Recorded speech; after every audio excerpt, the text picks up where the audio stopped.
What's the worst thing to wake up to? Police. I woke up to police chasing a guy through our yard.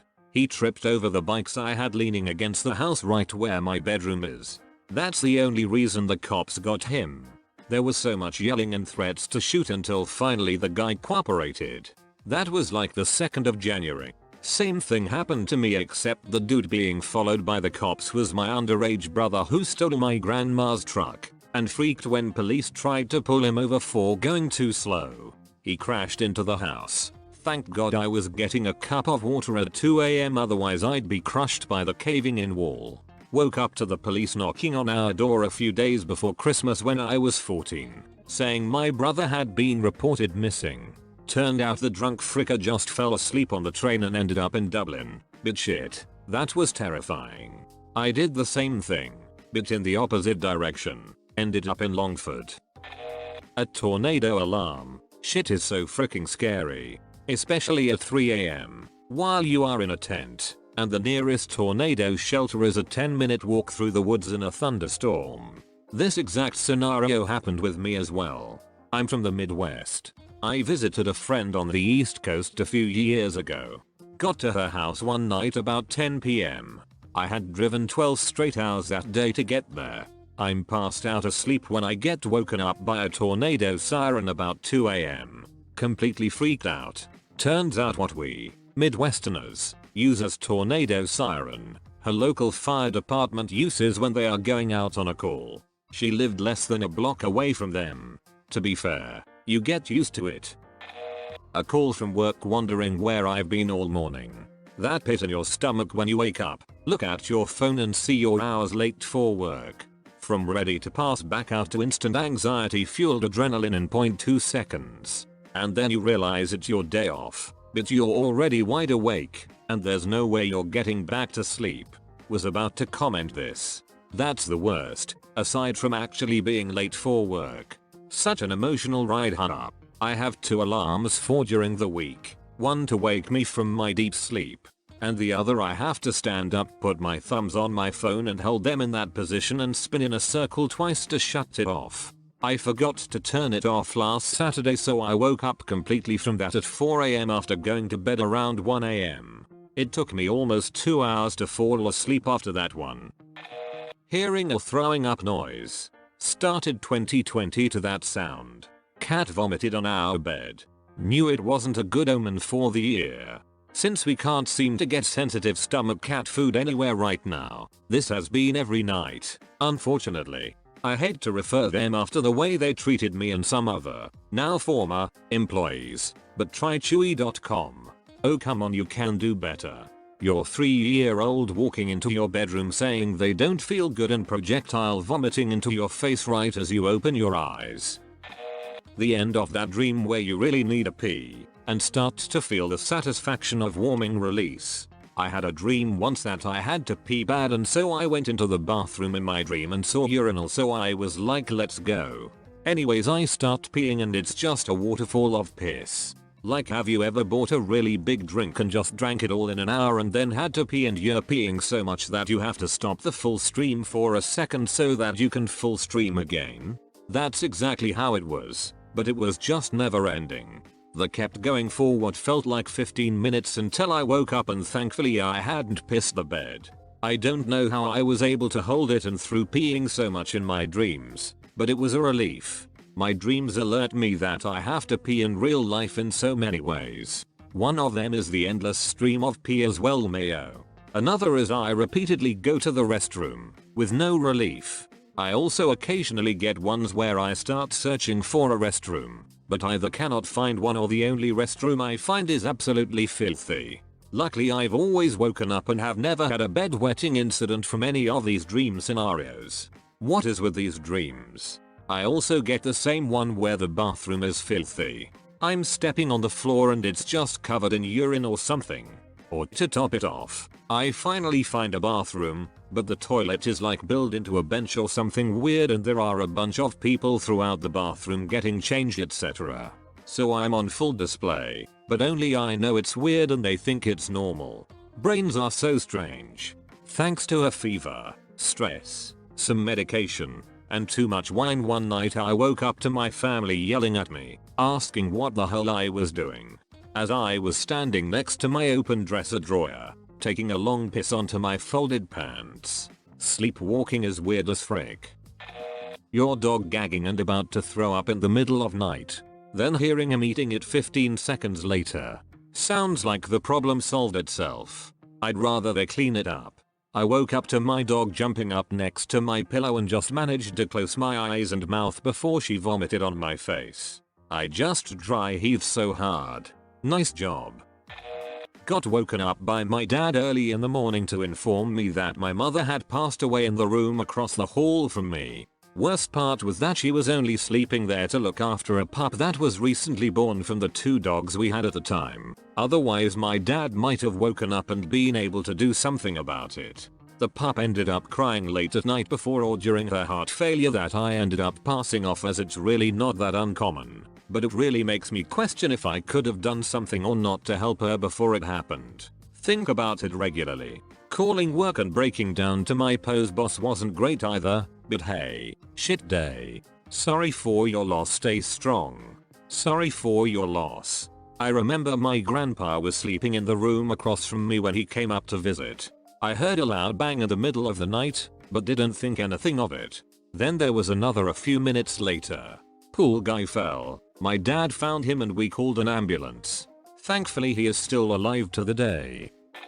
Waking up to 30+ missed calls with a brutal hangover and can't remember what you did last night, but you know it wasn't good. Panic. If it's a blackout drunk night, just waking up having not lost your phone is a win in my book. If you wake up at home, with your phone and wallet still there, that's a total win. The fear as we call it an island. I was babysitting my niece one time when she was about 4. I packed her off to bed and went to watch a movie on the couch, where I promptly dozed off, only to be woken a few hours later in complete darkness, having no idea where I was, and with a tiny, clammy little demon hand grabbing at my ankle. I've never been awake faster in my life, only to be greeted by a very confused child who just wanted a story and who no one had seen fit to tell me could get over the baby gate like a goddamn ninja.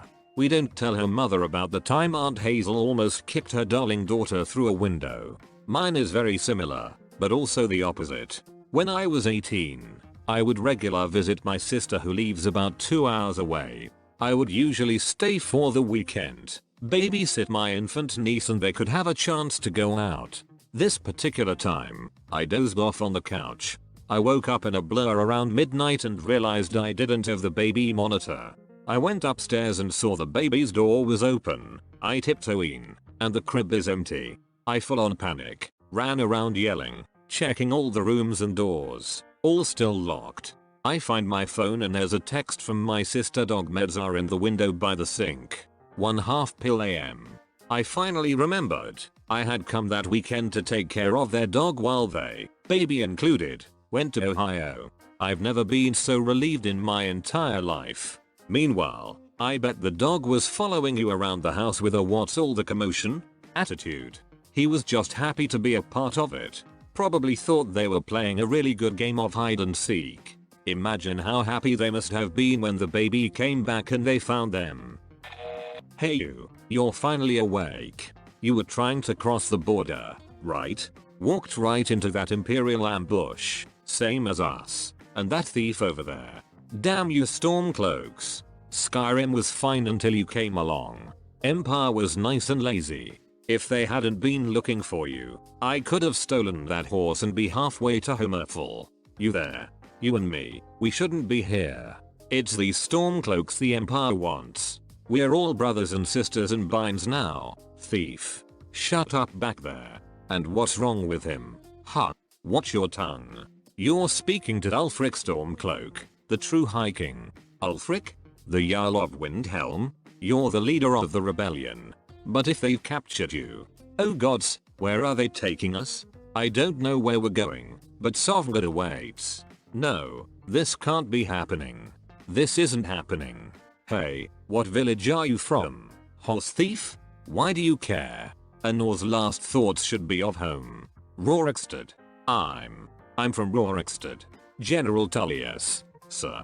The headsman is waiting. Good. Let's get this over with. Sure, Mara, Debella, Akatosh, Divines. Please help me. Look at him, General Tullius, the military governor. And it looks like the Thummer are with him. Damn elves. I bet they had something to do with this. Ah, this is Helgen. I used to be sweet on a girl from here. Wonder if Villard is still making that mead with juniper berries mixed in. Funny, when I was a boy, Imperial walls and towers used to make me feel so safe. Who are they, daddy? Where are they going? You need to go inside, little cub. Why? I wanna watch the soldiers. Inside the house. Now. Yes, Papa. Whoa. Why are they stopping? Why do you think? End of the line. Let's go. We shouldn't keep the guards waiting for us. No please. We're not rebels. Face your death with some courage, thief. You've got to tell them. We weren't with you. This is a mistake. Step towards the block when they call your name. One at a time. The Empire loves their damn lists. Ulfric Stormcloak, Jarl of Windhelm. It has been an honor, Jarl Ulfric. Ralph of Riverwood, Lockyer of Rorikstead. No, I'm not a rebel. You can't do this. Halt. You're not going to kill me. Archers. Anyone else feel like running? Wait. You there. Step forward. Who are you? A few years ago I was awoken at probably 5 AM. Sun was just starting to appear, by the most rancid stench I have ever experienced. It was so rank that it woke me out of a sound sleep. I am unwhackable. I will silence alarms in my sleep. I have slept through hurricanes. But this stench slapped me in the face so hard that I was up and ready to fight it at the first grasp of consciousness my body had. At first I thought it was some serious ass dog poop, but my bedroom door was still shut and it would be super weird since my dog doesn't have a history of pooping in the house. So I go on a manhunt for the source of this god-awful aroma and I absolutely cannot figure it out. Nothing on the floor, under the bed, on the bed, in the closet, in any piece of furniture, etc. I opened the window, partially to let in some fresh air and partially to see if it's coming from outside. Then I walk by my python's enclosure one more time and realize that it is the epicenter of this horrific nightmare fume. I couldn't see much through the barely sunlit room, so I flip the light switch on to see the side of her enclosure covered in a dried, crusty liquid and some bits of unidentifiable chunks. Absolutely disgusted, I have no choice but to get closer and inspect this hazmat crime scene to find out what the frick happened and see if she was still okay. She was fine, but coiled up at the opposite end of her enclosure with her head poking up at me, pleading, begging, please, please human, kill me. She had escaped the day before and had been fed the day before that. If you don't know much about caring for snakes, you have to let them rest and digest about 72 hours after eating, otherwise they can and most likely will vomit. Do you know what snake vomit looks like? It's just a whole animal with the head half partially dissolved in acid depending on how long it was inside the snake. In this case, I looked over and saw a rat's ass from the hip bones down, organs spilled everywhere and goo covering every inch of the enclosure on that side. She had decided to puke the rat's ass directly onto her heat rack, where some of it had been deflected everywhere and the rest had been actively baking while I'd been sleeping. The sight coupled with the scent made me lose it. I vomited all over the floor. I go and grab some cleaning supplies, toss her into a bin and soak a t-shirt in perfume to tie around my mouth and nose while I attack this revolting puke apocalypse. As I've got my head in her enclosure, straining to hold my breath and trying to squint as much as possible so I don't have to see it as much, I turn to throw another wad of dirty paper towels into the bag I had opened up on the floor behind me to see my dog snacking on them. I vomited again. Overall, it took me an hour to get the enclosure clean. I had to give her a half-hour soak, but babysit her while trying not to fall asleep so she didn't try to submerge her head in dawn. I had to brush my dog's teeth and the smell didn't leave my room for a week. Even with my windows open, 3 wallflowers and fan going 24/7. You win, hands down. Can I just say I absolutely love the fact your username is Slytherin and you have a pet snake. Also, that is the most gag-worthy story I've ever read. A plus. LOL thanks. Her name was Najani. Unfortunately she passed away last year. My ex volunteered to care for her when I moved out until I had the money to rent a Royal and he wasn't refilling her water. I'm sorry to hear that. I would have thought refilling the water would have been the most obvious thing to do. Her name makes it even cooler though. Hope it's some small comfort to know a stranger on the internet is interested to hear about her.